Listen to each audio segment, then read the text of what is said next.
Recently मैंने पिछले साल लगभग 4 गवर्नमेंट एग्जाम की जो एग्जाम क्लियर किए। लास्ट स्ट्रीम में मेरा 224 था। सबसे अच्छी बात तो ये है कि यहाँ पर ये पता होता है कि किस डायरेक्शन में आपको पढ़ाई करनी है। बहुत सारे लोग गांव से शहर जा रहे हैं एक अच्छी इनकम के लिए, पर असल में सच कुछ और है। गांव में भी ऐसे लोग हैं जो ना सिर्फ खुद अच्छा काम कर रहे हैं, अच्छी इनकम कर रहे हैं, बल्कि दूसरों के लिए भी उम्मीद का दीपक जला रहे हैं।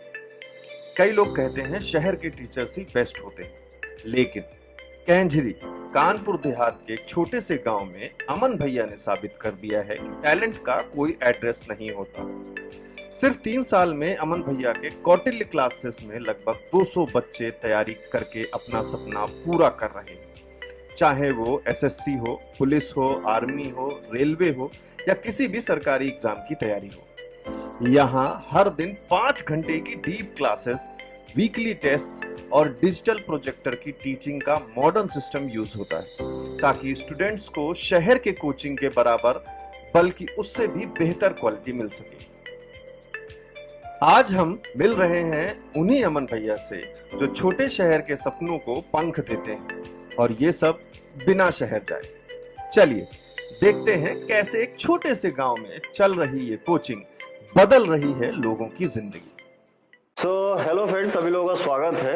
और जैसा कि आप सभी लोग जानते हैं कि मैं सिटी लाइफ से विलेज लाइफ की तरफ मूव कर रहा हूँ। एक जो रिस्क कह सकते हैं, एक डिसीजन कह सकते हैं, उसी के चलते गांव की लाइफ में कुछ लोग ऐसे आपको मिलेंगे जो कहीं ना कहीं किसी ना किसी क्षेत्र में कुछ बहुत बढ़िया काम कर रहे हैं। खेती बाड़ी एक तरफ है और 90% लोग, सब लोग खेती बाड़ी ही करते हैं लगभग यहाँ पे जो किसान लोग हैं, बट कुछ 10% लोग हैं जो शायद उनके स्किल्स जो हैं खेती से अलग हैं और वो कुछ बढ़िया इस क्षेत्र में कर रहे हैं। तो ऐसे ही हमारे बीच आज हैं एक अमन सिंह जी। अब ये शिक्षा के क्षेत्र में कुछ बढ़िया काम कर रहे हैं, इसलिए मैंने सोचा कि क्यों ना इनसे मिला जाए और जाना जाए किस तरीके से बच्चों का भविष्य बनाने में एक बड़ा योगदान दे रहे हैं। और इसलिए अब मैं आगे बात करने वाला हूं अमन जी से, जो कैंझरी एक जगह है यहाँ पे कानपुर देहात में। वहां पर एक एग्जाम कह सकते हैं या गवर्नमेंट जितनी भी एग्जाम्स होती हैं उनकी तैयारी बच्चों को काफी जोर शोर से करवा रहे हैं। और काफी तादाद में इनके पास बच्चे हैं, कई दिनों से, मतलब कुछ सालों से ये कोचिंग कर रहे हैं और बच्चों का जो फीडबैक है वो काफी अच्छा है। वही एक कारण है आज इनसे मिलने का। तो अब हम बात करेंगे अमन जी से और सारी चीज जानने की कोशिश करेंगे किस तरीके से वो ये सारी चीजें कर रहे हैं। तो अब हमारे बीच है अमन जी। नमस्कार। और अमन जी से जानने की कोशिश करेंगे। अभी जो ये फिलहाल जो हम वीडियो कर रहे हैं इसके इर्द गिर्द बहुत सारे बच्चे बैठे हुए हैं यहाँ पर जो अपनी क्लास का इंतजार कर रहे हैं, तो कोशिश करेंगे जल्दी से जल्दी इसको खत्म करने की। तो अमन, सबसे पहले अपने बारे में बताइए कुछ। सर, मेरा नाम अमन है और मैं निवास यहीं पे कैंझरी का ही है। और मैं बेसिक तो मैं मतलब शिक्षा का कोई वो था नहीं कि नहीं शिक्षा ही करना है, लेकिन क्या हुआ कि पढ़ाई करता था यहाँ पे। एक हमारे सर थे, वो पढ़ाते थे आके, तो पहले शिक्षा अध्ययन करते थे यहाँ पे।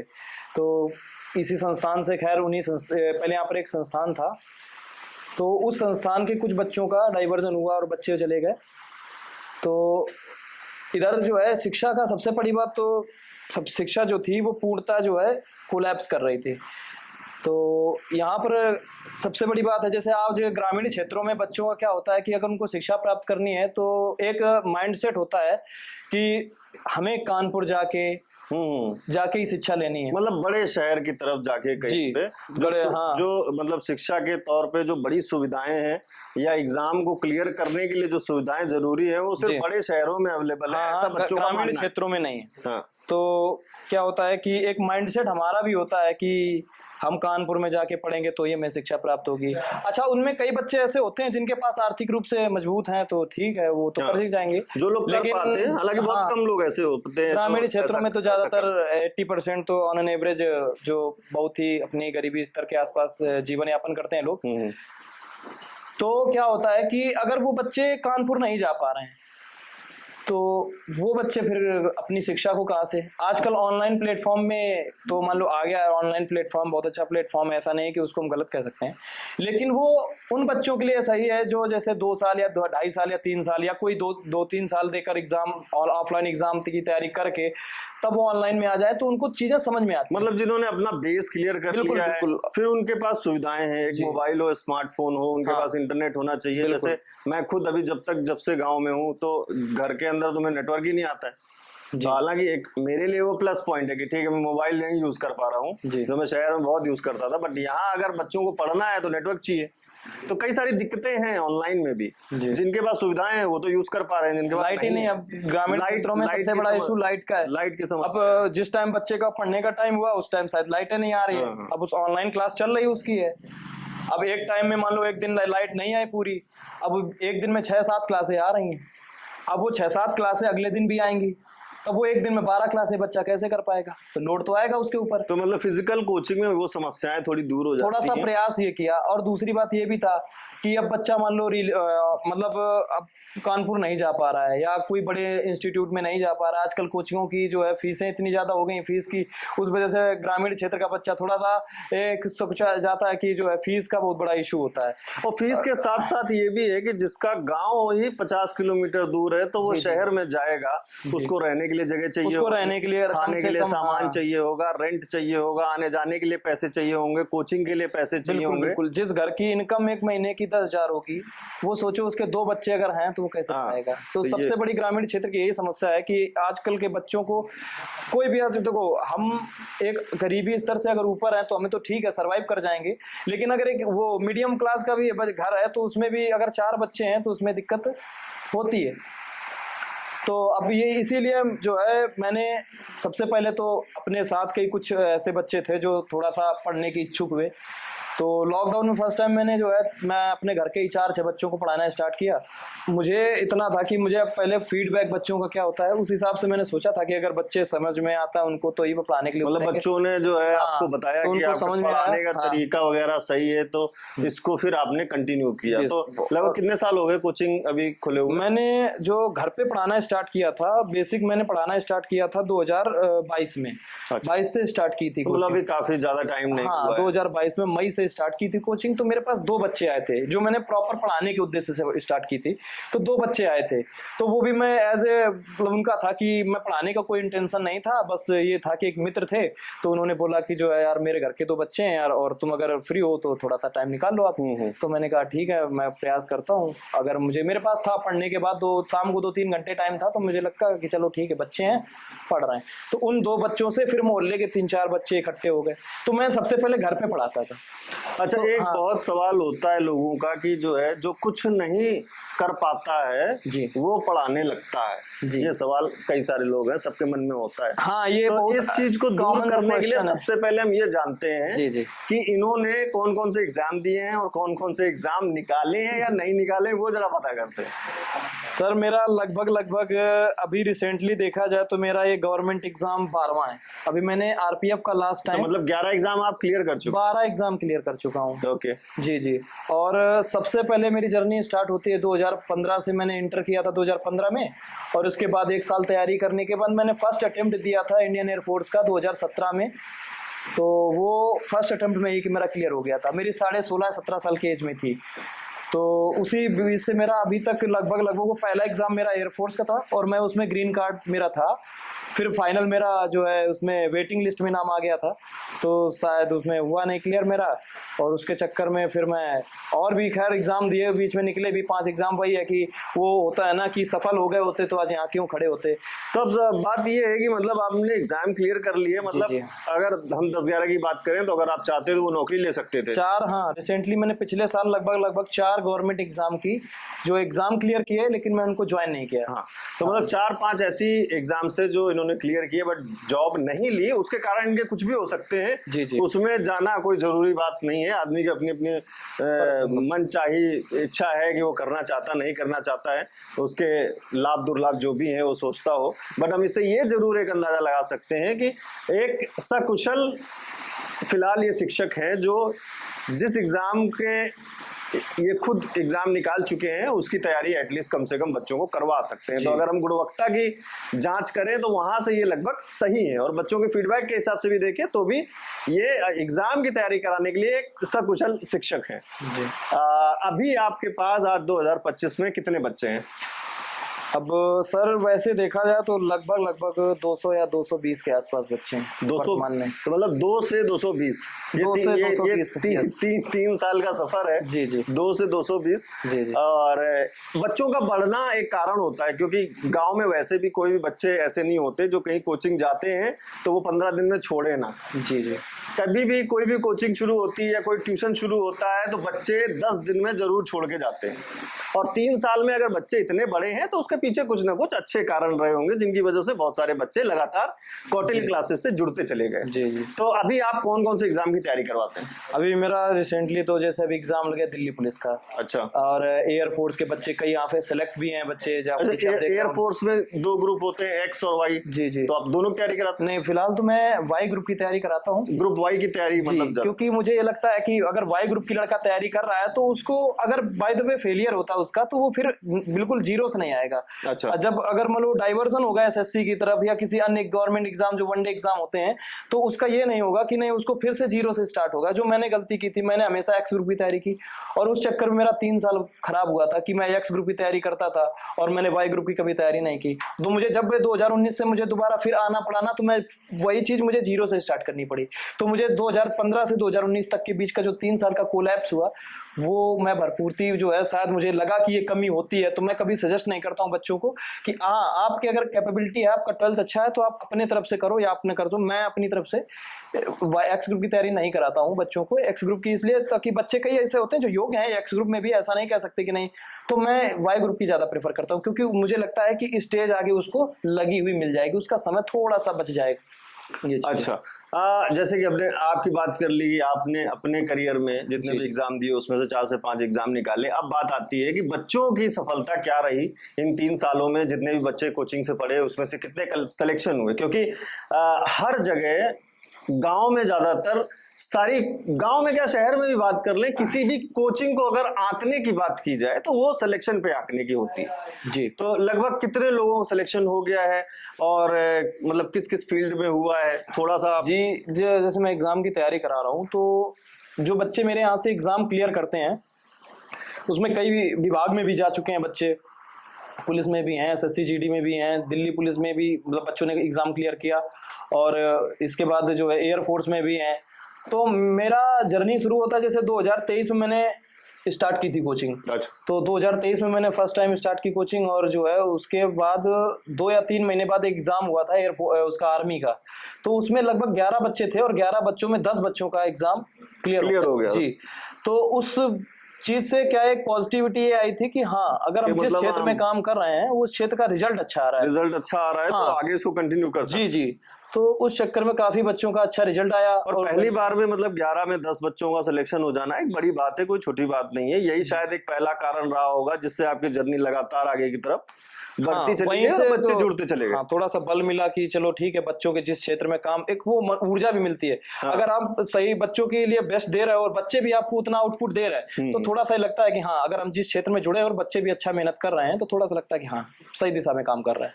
तो अभी बहुत सारे बच्चे ऐसे आते होंगे जो शायद आपको लगता होगा कि काफी कमजोर हैं, या उन्होंने शायद अपनी कक्षा 7, 8 या 6 में जो है ढंग से पढ़ाई नहीं की, क्योंकि जहां तक इन सारे एग्जाम्स का सिलेबस होता है वो शायद कक्षा 8-10 तक ही होता है। हाँ, एनसीईआरटी पैटर्न पे 10 तक उनको और बहुत सारे ऐसे बच्चे हैं आपके पास जो आ गए, उनको तो आप चलो गाइडेंस दे दोगे। जो बच्चे ये वीडियो देख रहे हैं आसपास के हैं और उनके मन में शायद ऐसा कहीं लगता है कि नहीं, मैं तो पढ़ने के लिए बना ही नहीं, मैं तो पढ़ ही नहीं सकता हूँ क्योंकि मैंने कभी किसी क्लास में ना कभी टॉप किया है, ना मेरे कभी अच्छे नंबर आए हैं। तो उनको कैसे एक विश्वास आए कि वो अगर किसी कोचिंग में, सिर्फ हम इस कोचिंग की बात नहीं कर रहे हैं, उनके आसपास के किसी भी एरिया में किसी कोचिंग में जाके अगर वो पढ़ाई की कोशिश करें तो कितने % चांस है कि उनके अंदर एक अच्छा इच्छा शक्ति जगे और वो पढ़ाई की तरफ मुड़े? जी, सबसे पहले तो ये है कि आजकल इंसान से ज्यादा कोई बलशाली है ही नहीं। यानी एक कहावत बोली गई है कि एक व्यक्ति था, जो मैं आपको बताना चाहता हूँ कहानी टाइप से है, कि एक व्यक्ति था और उस जो हमारी ह्यूमन कैपेसिटी है बॉडी की, वो 500 केजी तक 300 केजी तक वेट आपका उठा सकती है। तो उसमें बताया कि मैंने ऐसे ही इंस्टा पे एक रील देख रहा था, उसमें देखा था कि मतलब ऐसा कैपेसिटी बताया गया कि एक व्यक्ति था, उसने 500 केजी उठा दिया वजन। तो उस पे जो है जब विचार विमर्श किया वैज्ञानिकों ने, तो उन्होंने कहा तो ह्यूमन बॉडी के लिए पॉसिबल ही नहीं है। तब पता चला, तो उन्होंने से पूछा गया जो व्यक्ति जिसने उठाया था, तो उन्होंने कहा कि मुझे लग रहा था कि मेरे बच्चे जो है इस गाड़ी के नीचे, किसी कार के नीचे दबे और मैं उसे उठाने का प्रयास करूं। तो हमारे सब ये दिमाग का खेल है। अगर हमारे माइंड मैप में ये चीज आ जाए कि नहीं हम कुछ भी कर सकते हैं, तो हम कुछ भी कर सकते हैं। हम अपने दिमाग को संतुष्टि अगर दे देंगे कि नहीं हमसे नहीं होगा तो नहीं होगा, और हम अगर मन में ठान लें कि नहीं हमसे कोई भी ऐसा एग्जाम, वनडे एग्जाम या कोई भी एग्जाम नहीं है जो, क्योंकि आज आईएएस से लेकर और एक चपरासी तक एक इंसान ही बनाता है और इंसान ही बनता है। ठीक है, तो कोई भी अगर इंसान बनने और बिगड़ने का जो मादा रखता है वो हमारे माइंड का ही। अगर हम जितना माइंड को संतुष्टि दिला देंगे, मतलब मेन खेल है कि आदमी को जब तक अपने जीवन में उस चीज की महत्व या जरूरत नहीं समझेगा वो तब तक उसके लिए मेहनत नहीं करेगा, लड़ना सीखना। वही बात हम बात करें ग्रुप डी की या ग्रुप ए की बात करें, कई बार ऐसा होता है कि एक ही कोचिंग के 40 बच्चों में से ही कुछ ग्रुप ए में चले जाते हैं, कुछ ग्रुप डी में चले जाते हैं।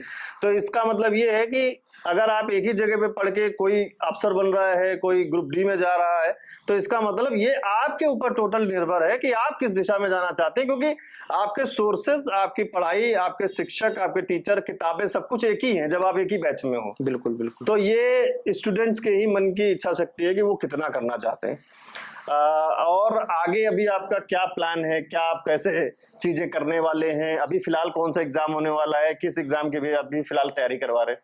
मैं फिलहाल तो अभी इनकी दिल्ली पुलिस है, आर्मी है, जैसे कई बच्चे भी आर्मी में, अभी इस बार का रिजल्ट आया था 24 बच्चों में 22 बच्चों का सिलेक्शन हुआ है इस बार। तो काफी बच्चों ने अच्छा रिजल्ट दिया है, 92 93 के अप्रॉक्स में। तो अच्छा रिजल्ट जब अच्छा होता है तो एक ऊर्जा टीचर को मिलती है कि हाँ बच्चों को पढ़ाएंगे तो उनका रिजल्ट अच्छा आएगा, तो थोड़ा सा एक नाम होगा कि हाँ इनके पढ़ाए हुए बच्चे इतने। वर्तमान में अभी मेरा एक स्टूडेंट था जो ऑल इंडिया जो है 5th रैंक लेके आया था एयरफोर्स में। अच्छा। हाँ, उसका नाम विवेक दुबे है, वो वर्तमान में ट्रेनिंग कर रहा है एयरफोर्स की। तो वो भी बच्चा इस ग्रामीण क्षेत्र से ही जुड़ा है, और ऐसा नहीं है कि जो चीजें शहरों में संभव है वो गांव में नहीं है। बस ये हो जाता है कि बच्चों की कई बार मजबूरी हो जाती है, वो गांव में फंस जाते हैं, जिनके पास अच्छा सुविधा है वो चले जाते हैं। बात रही जो है आगे कंटिन्यू करने की, तो ये बच्चों के हित के लिए अगर जब तक हम अपने शरीर से जितना योगदान कर सकते हैं करेंगे, और अगर अच्छे बच्चे मिलते हैं तो उनको पढ़ाने में भी अच्छा लगता है। और मतलब बच्चे थोड़े इंटरैक्टिव हो, हाँ, जो पूछ भी रहे हैं, समझने की भी कोशिश कर रहे हैं, और उस क्लास का कोई मतलब नहीं बनता है कि आप सिर्फ लगातार 4 घंटे बोलते चले जा रहे हैं। मेरे अकेले बोलने या कर देने से चीजें सामान्य नहीं होंगी, क्योंकि एक शिक्षक सिलेक्शन आपको नहीं दिला सकता है। जो कई बार कई कोचिंग इंस्टीट्यूट का एक वो होता है कि लोगो होता है कि 100% सफलता, मैं आपको 0% सफलता का दावा करता हूं। मैं आपको पढ़ा दूंगा, आप नहीं पढ़ोगे, आप 0% सफल होगे। और मैं कभी इन चीजों में भरोसा करता नहीं हूं कि मैं नहीं बोल दूं। मैं बोलने में कम, करने में ज्यादा विश्वास रखता हूं कि नहीं यार, अगर किसी ने बोल दिया नहीं 100, कई इंस्टीट्यूट होते हैं जो बोलते हैं कि हमारे यहाँ आप 100% सिलेक्शन का आपको गारंटी दी जाती है। मैं आपको गारंटी नहीं दे सकता। मैं ऑन कैमरे बोल रहा हूँ आपके सामने कि मैं कभी भी किस चीज में भरोसा करता ही नहीं हूँ, क्योंकि जितना मैं दूंगा आपको उस पर आपने काम नहीं किया तो आपका रिजल्ट नहीं अच्छा होगा। जो बेहतर करेगा वही ऊपर जाएगा। ये न्यूटन का तीसरा नियम वही बोलता है कि जितना आप उसको बल लगाओगे वो उतना बल लगाएगी। विद्या का भी यही काम है, जितना आप उसको समय दोगे विद्या भी आपको उतना ही ऊर्जा, उतना ही समय अच्छा करके देगी। बिल्कुल, आपका बेहतर करके देगी। तो अभी फिलहाल जैसे कि सबसे पहले कोचिंग जो है हमने जान ली कि अभी कैंजरी एक गाँव संजय नगर पड़ती है, संजय नगर। और यहाँ पर कितनी दूर से बच्चे आते हैं लगभग? मेरे पास बच्चे आने को तो लगभग वर्तमान में 20 से 22 किलोमीटर दूर तक के बच्चे आते हैं। और डेली साइकिल से आते हैं? साइकिल से लगभग 15 किलोमीटर से लग के बच्चे, जो आना जाना उनका हो जाता है लगभग 18 से 20 किलोमीटर। जी, तो मतलब बच्चे अच्छी मेहनत कर रहे हैं, मतलब जिनको करना है वो डिस्टेंस भी नहीं देख रहे हैं, धूप भी नहीं देख रहे हैं, नहीं देख रहे हैं, पानी भी नहीं देख रहे हैं। लड़कियां आती हैं, मतलब लड़के तो चलो ठीक है, एक पोटेंशियल उनका अच्छा होता है बॉडी का, लेकिन लड़कियां आ रही हैं, सबसे बड़ी बात है।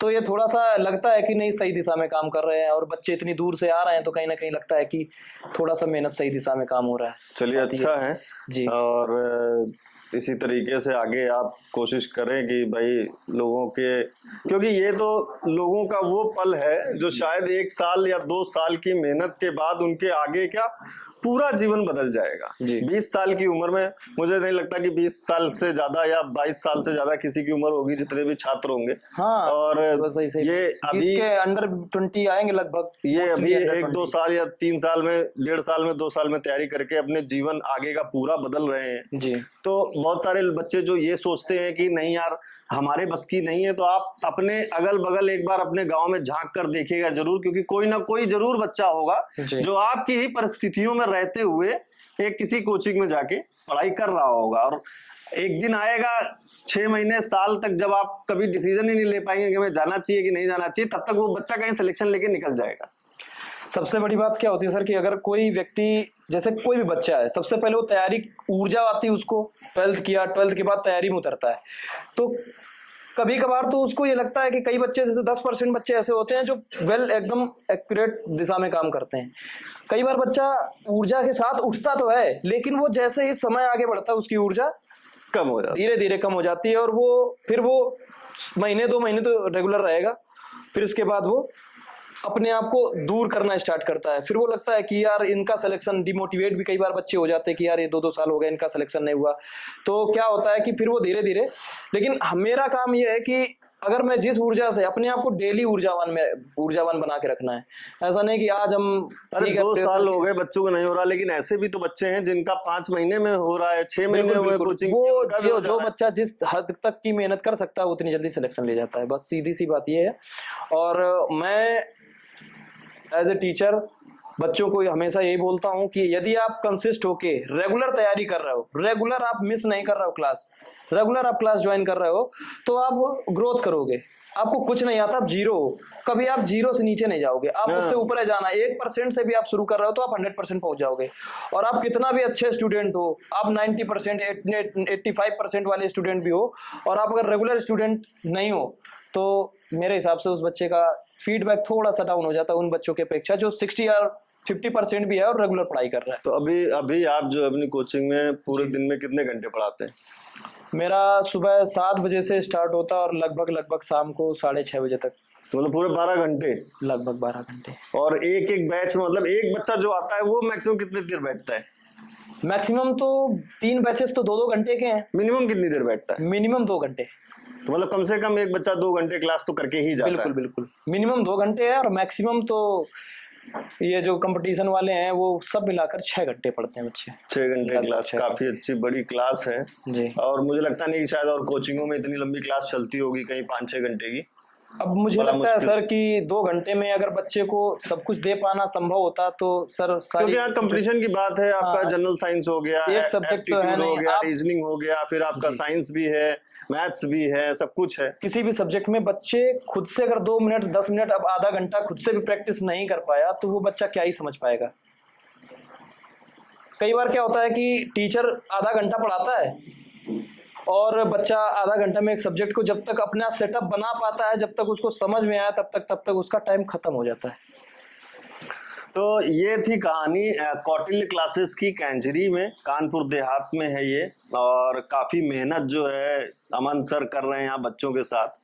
और हमने 1-2 बच्चों का भी फीडबैक लिया जिनकी तरफ से हमें ये जानने को मिला कि काफ़ी मेहनत कर रहे हैं और इनका डायरेक्शन और गाइडेंस भी बहुत ज़्यादा जो है सही है उनके लिए। कई बच्चों में 6 महीने में, 8 महीने में, सिर्फ उन बच्चों की बात कर रहा हूँ जो सच में पढ़ने में इंटरेस्टेड हैं, बट उनको एक डायरेक्शन नहीं मिली हुई थी, तो अब उनको एक बहुत अच्छा इम्प्रूवमेंट दिखाई दिया है। सर क्या होता है कि शिक्षा देने को तो आप कोई भी दे सकता है, शिक्षा आपकी किस हद तक सक्सेस करा रही है बच्चों को या समझ में आ रही है। पढ़ाना कोई बड़ी बात नहीं है, पढ़ाने को हर एक बच्चा जिसको जो चीज आती है, हर एक व्यक्ति जो थोड़ा बहुत जानता है वो बता सकता है, लेकिन उस शिक्षा का बच्चे के ऊपर कितना असर हो रहा है या बच्चा उसको कितना इंटरेक्ट होके ले रहा है, कितना अडेप्ट कर पा रहा है, यही इसीलिए बोलते हैं सबसे ज्यादा ये पढ़ना और पढ़ाने में बहुत फर्क है। बिल्कुल। कोई जो खुद नहीं पढ़ा है वो पढ़ के भी हो सकता है इतना बढ़िया पढ़ा दे, तो पढ़ाना भी एक कला है। तो इसलिए पढ़ने में और पढ़ाने में दोनों में बहुत फर्क है। अब हम यही आशा करेंगे अमन जी से कि इसी तरह लगातार मेहनत करके इन बच्चों को भविष्य बनाते रहें और जल्द ही जल्द कभी हम फिर से एक बार मिलेंगे और कोशिश करेंगे कि जिन बच्चों का सिलेक्शन हो जाता है उनसे भी मिलने के बाद एक बार कोशिश करें, जिससे कि उनसे भी हम थोड़ा जान पाएँ किस तरीके से उनकी जर्नी रही, और आगे कोशिश करेंगे उनमें से किसी एक बच्चे का हम इंटरव्यू लेकर आएँ जिससे आप तक ये सारी बातें पहुँचें, और आप अगर किसी ऐसे फेज़ में हैं या ऐसे सिचुएशन में हैं जो डिसीज़न नहीं ले पा रहे हैं कि हमें आगे तैयारी करनी चाहिए या शुरू करनी चाहिए या बीच में छोड़ चुके हैं, तो आप लोग एक बार ज़रूर सोचें। चीज़ें अच्छी हो रही हैं, लोग कोशिश कर रहे हैं, आप भी कोशिश करें। आप सुनते हैं बच्चों का फीडबैक कोचिंग के लिए। मतलब हाईएस्ट आपने अभी तक कितना स्कोर किया? मैंने हाईएस्ट अभी तक लास्ट एसटी में मेरा 224 था। और टोटल कितना था? टोटल 300 में 224 किया था मैंने। 224 के आसपास जी। ठीक है, तो काफी अच्छा स्कोर है। वैसे तो क्या अच्छी बात है क्वार्टरली क्लासेस में?